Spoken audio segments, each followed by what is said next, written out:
In the quiet suburbs of Piedmont, North Carolina, where the Bradford pear trees bloom white for just 10 days each spring before littering the sidewalks, I never imagined a simple mailbox would unravel an entire neighborhood's secrets. It was a crisp Tuesday morning in March when Susan Fletcher stepped off her porch with a clipboard in hand, her eyes fixed on my front yard.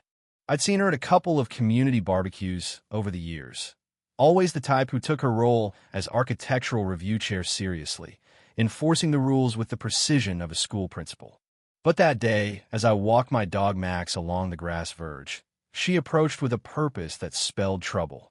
"Mr. Harlan," she said, pronouncing my name carefully like she'd looked it up. "I've got a few compliance issues for your property." Max, my 7-year-old Rhodesian Ridgeback, glanced at her clipboard with mild curiosity, but finding no ball to chase, he lost interest. Susan rattled off the violations. My lawn edging was uneven, straying beyond the 3-inch buffer from the sidewalk. My mailbox post, painted a deep charcoal gray 4 years back, didn't match the approved palette of browns, blacks, and hunter green. And my front door, a navy blue I'd chosen when I moved in, clashed with the reds, neutrals, and dark greens allowed in Willow Creek Estates. I let her finish without interrupting. Years in real estate had taught me that people reveal more when you give them room. Then I said calmly, "I'm not under your HOA." Her clipboard lowered just a fraction. "Every lot in Willow Creek is subject to the covenants, Mr. Harlan. It's on record." I suggested she pull my deed from the county recorder's office. Public record, free and quick. But she wasn't swayed. As Max and I walked away, I could feel the tension building like the first rumble of a storm over the Carolina hills. By mid-morning, a police cruiser pulled up to my house. Officer Thompson, a polite man in his mid-30s with the neutral demeanor of someone who'd mediated too many neighbor spats, knocked on my door. I invited him in, offered coffee, which he declined, and we sat at the kitchen table. He explained the call. A resident reported a non-compliant homeowner claiming exemption from HOA rules, requesting documentation of the dispute. I fetched my file from the office drawer and laid out the documents. First, the title to my lot, the corner property at the entrance, carved out from HOA jurisdiction back in the original 1998 declaration. Then, the trust acquisition deed from 2018, listing all the common infrastructure. The pool community center, 3.8 miles of private roads, the entrance gate, everything except the individual homes. Officer Thompson read silently for a couple of minutes, his expression shifting from routine to realization. He looked up. "Sir, do you own the whole neighborhood?"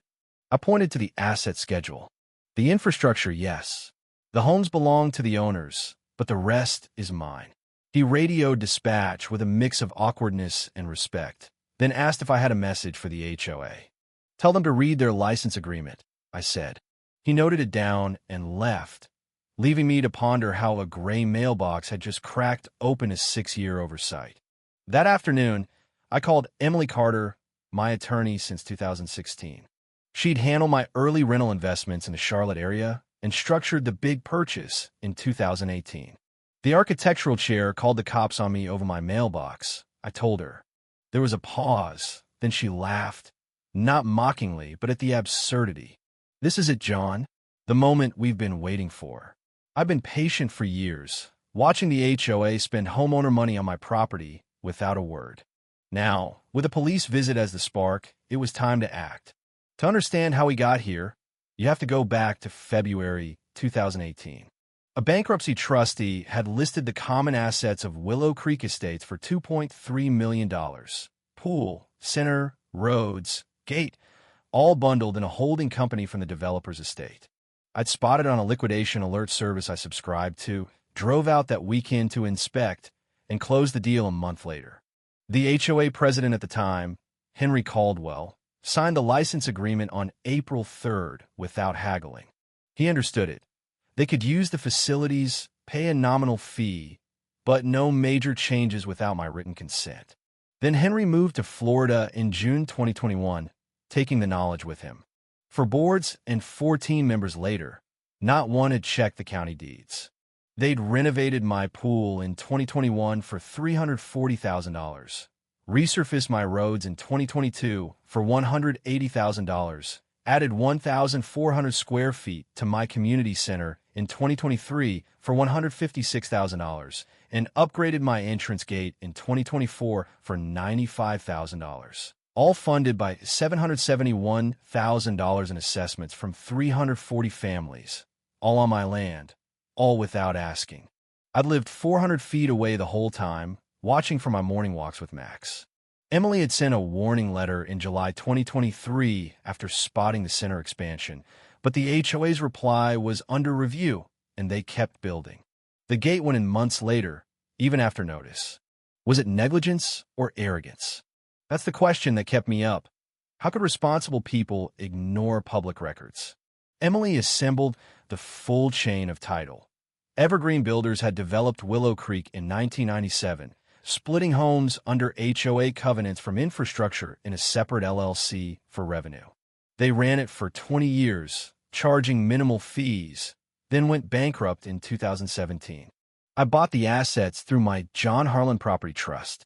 The license agreement was fair. Section 6 barred capital improvements over $5,000 without consent.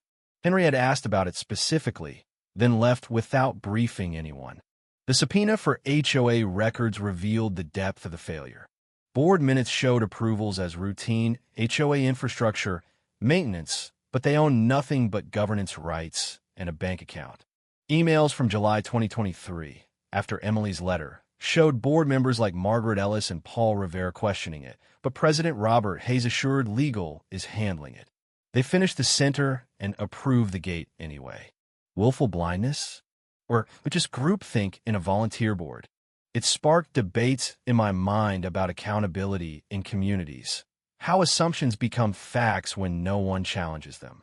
Emily filed a 14-page notice, certified to each board member. It detailed ownership, breaches, and a 30-day termination warning under Section 9. 3 breaches triggered it. We had 4. Imagine, I could legally close the pool, center, and roads, stranding 340 families. The board's emergency meeting that Friday was chaos. Lawrence Mitchell, their attorney, pulled county records live, shock as my trust showed as owner. Questions flew. Why didn't we know? Robert had his own lawyer, David Reynolds, signaling he saw personal liability. Susan demanded explanations, highlighting passages in the notice. Could I really shut the roads? Yes, Lawrence confirmed. The tension was palpable.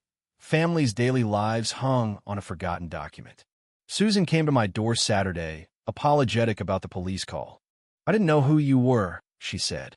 I replied, the fix isn't the apology, it's the negotiation. The board scrambled. Emily and I met them Monday. Lawrence, David, Robert's reps, and 2 board members. The HOA's insurance carrier reserved coverage, skeptical on post-notice projects as intentional acts. Emily filed suit in 9 days. Breach, unjust enrichment, homeowners funded my assets. Trespass, declaratory relief. Demand, $3.401 million plus fees. The AG's office opened a consumer protection inquiry on deceptive assessments, collecting for HOA facilities that weren't theirs. Robert's account admitted relying on Lawrence's vague, reasonable dispute advice, proceeding anyway. Fingers pointed.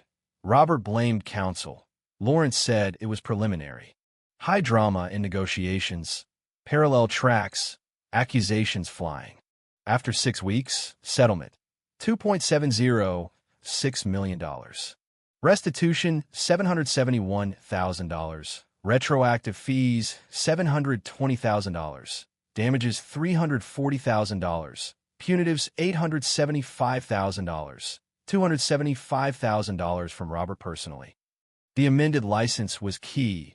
22 pages, recorded forever.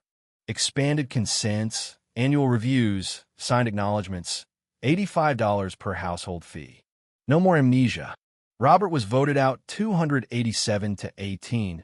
Susan resigned. The new board apologized formally. Michael Brooks delivered it, eyeing my mailbox without comment. One April morning, Linda Hayes crossed the street. Is it true you own it all since 2018? She asked. The deed said it, I replied. Why the gray mailbox? I just like it.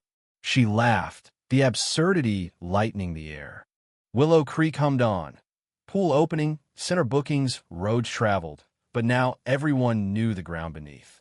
What do you think about the violence and injustice lurking in everyday life, like unchecked power in a neighborhood turning into a legal battle? Share your stance in the comments. Have you faced similar HOA overreach or hidden truths? Let's discuss how assumptions lead to unfairness and what we can do about it. Your views could spark change.